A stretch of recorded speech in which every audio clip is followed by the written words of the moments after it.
What's going on, FUD Nation, and welcome back. Today, we have a very interesting episode for you, where we're going to be talking about the boogeyman, one of the biggest fears here in the Bitcoin industry. And no, I'm not talking about Bakkt. If you've been paying attention to any crypto news this last few weeks, you probably have taken notice of the Bakkt launch, which took place today. And just hours ago, the Bakkt founder came out on record saying he was nervous about the Monday launch, saying that intense curiosity must turn into demand. And of course, that demand has turned out to be underwhelming, as we've seen Bakkt trade only 18 Bitcoin in the first 7 hours as the Bitcoin price fell below 10K. At this moment, there has been no flood from institutions into the Bakkt offering. But that doesn't mean that Bakkt is completely dead or that it's a failed project. In fact, CME Group had very limited involvement in their first day of trading. It takes a while for big institutions to really get their engines up and going.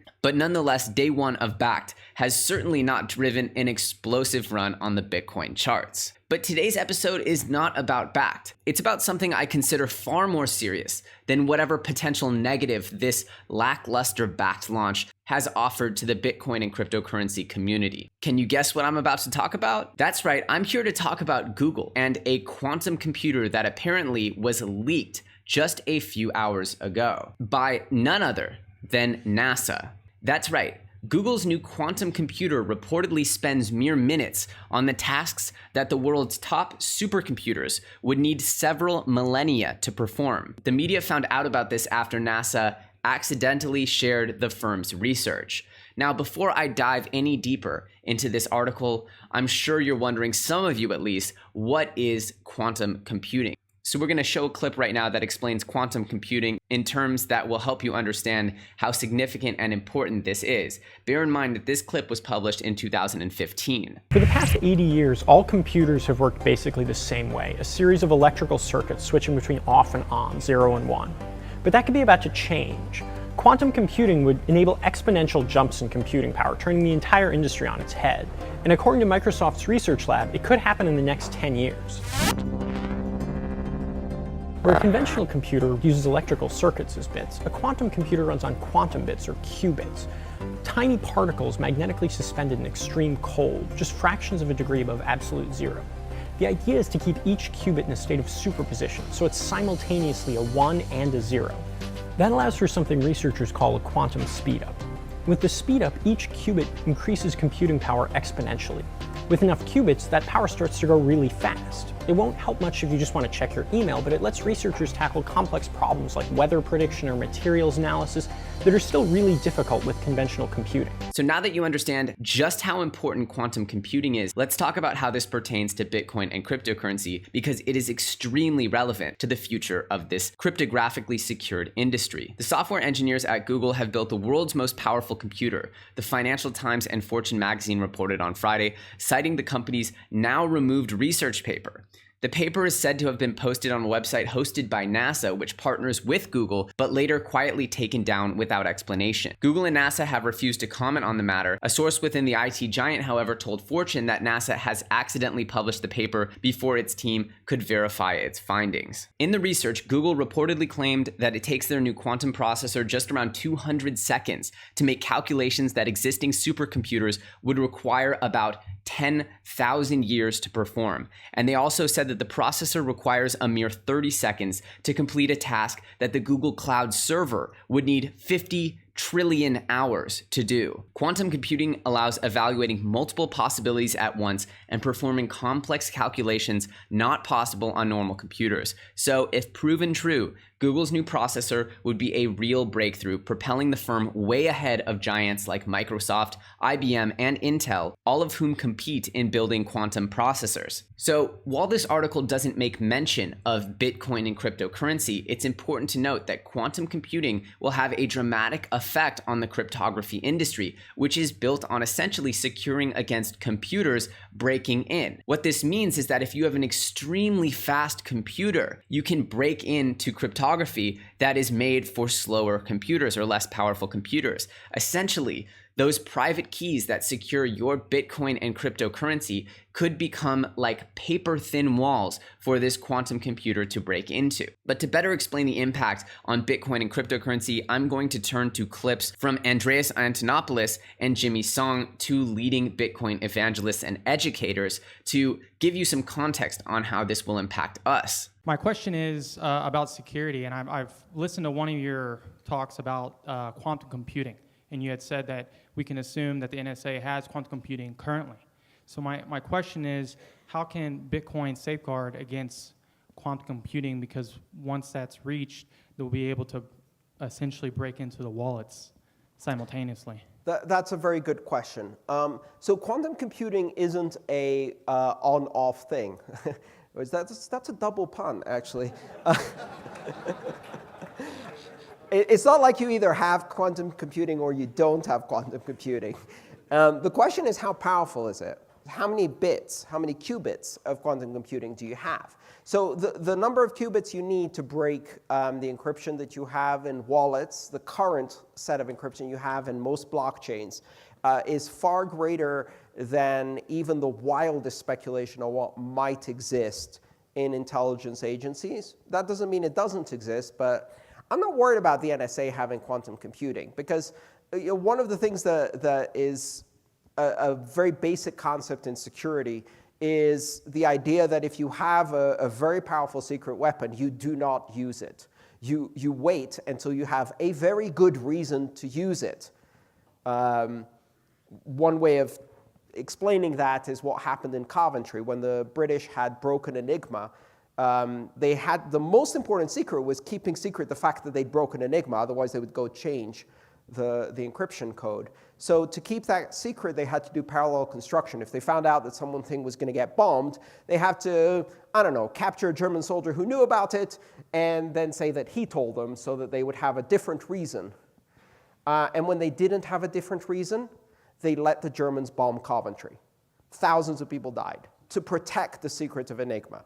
So all I'm saying is, if the NSA has a quantum computer and they really want to people not know that quantum computer, which can also break all of the encryption keys on all of the nukes in the world, all of the communication keys and all of the nuclear subs and all of the military intelligence networks and all of the commercial networks, I don't think they're going to use it to break Bitcoin, if you know what I mean. Like, that's small fish to them.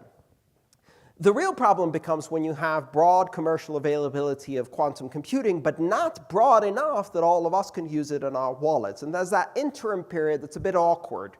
And during that interim period, Bitcoin needs to change its algorithms.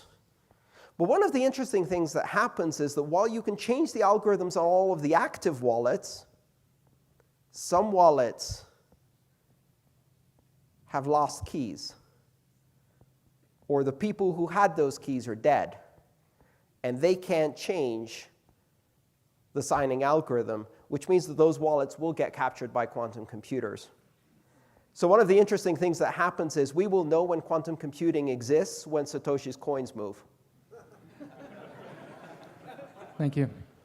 That's one of the reasons they'll move. Eventually, they will move, and they'll move because someone will be able to break the keys. But for the rest of the ecosystem, we can migrate quite easily to another algorithm. It's not really as big a threat as people think it is. The next question comes from JJ about Satoshi's 1 million coins and quantum computing. If the protocol has to be upgraded to resist quantum computers, will such an upgrade likely require manually moving funds to a new type of address?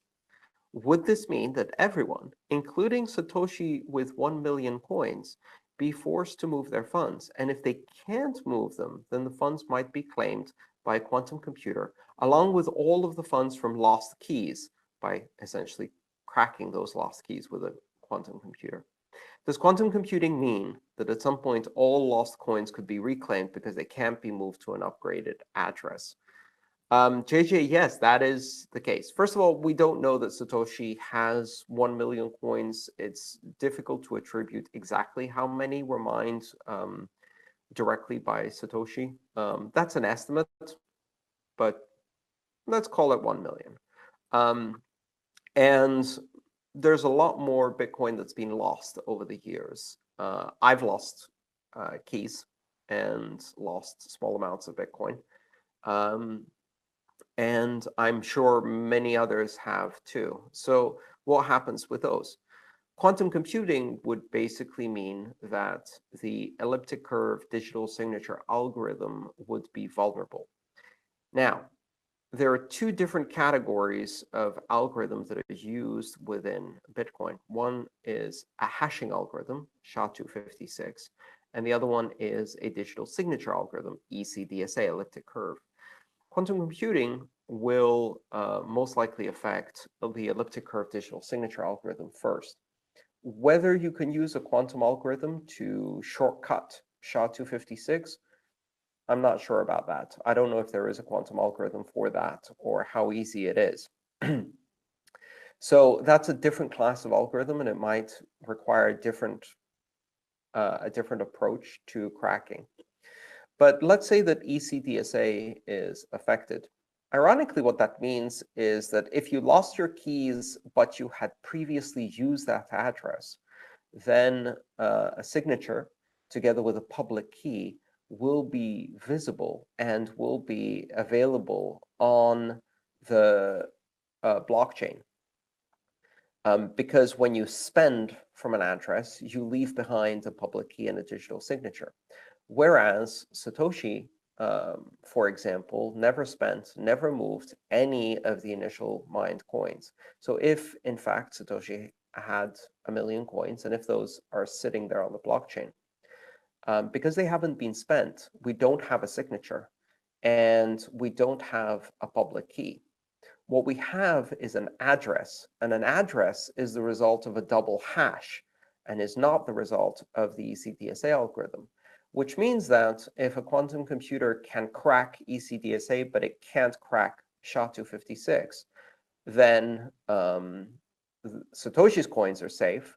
The only coins that are affected are the ones where those addresses had been reused several times. It's one of the reasons why it's a best practice to only use an address once. The first time a signature appears on the blockchain is when those funds have already moved, they're empty, that address never gets used again, that key never gets used again. So even if the public key can be cracked in the future, it results in a private key that doesn't control any funds because you only use it once.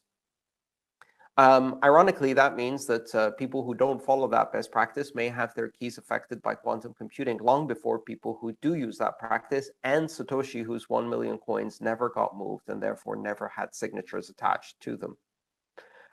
Quantum computing doesn't necessarily mean immediately that all coins are vulnerable. It's only the case for those where perhaps a digital signature is visible on the blockchain. Now, if SHA is vulnerable, but ECDSA isn't vulnerable, then you can take the address and reverse it to a public key, perhaps.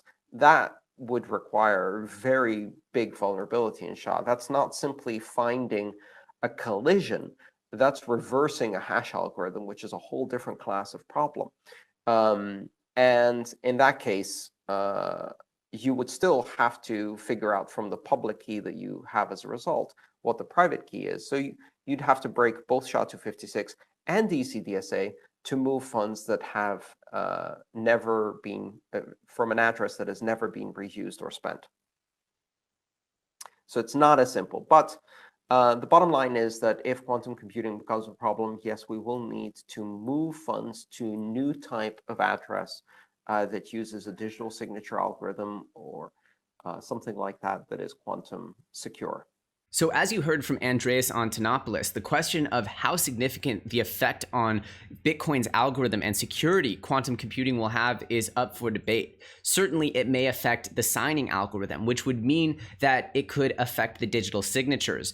Or, for example, in layman's terms, those who have been using single-use Bitcoin addresses and never reusing a Bitcoin address may be safe. However, those who are not using that best practice might actually be vulnerable. We happen to know that Satoshi's coins have never been spent and that those addresses have never been reused, as Andreas Antonopoulos explained, meaning that they may be safe in certain examples of quantum computing. However, if the SHA-256 algorithm and the electronic signing algorithm are both affected, then we could potentially see a situation where all coins will be vulnerable and needing to be moved to a new address. Of course, those who have died, those coins who have been lost permanently will not be able to be moved. So those coins will always be vulnerable. If Satoshi is no longer with us, if Satoshi has no interest in touching those coins, as it very well seems, then maybe those million coins will come into circulation.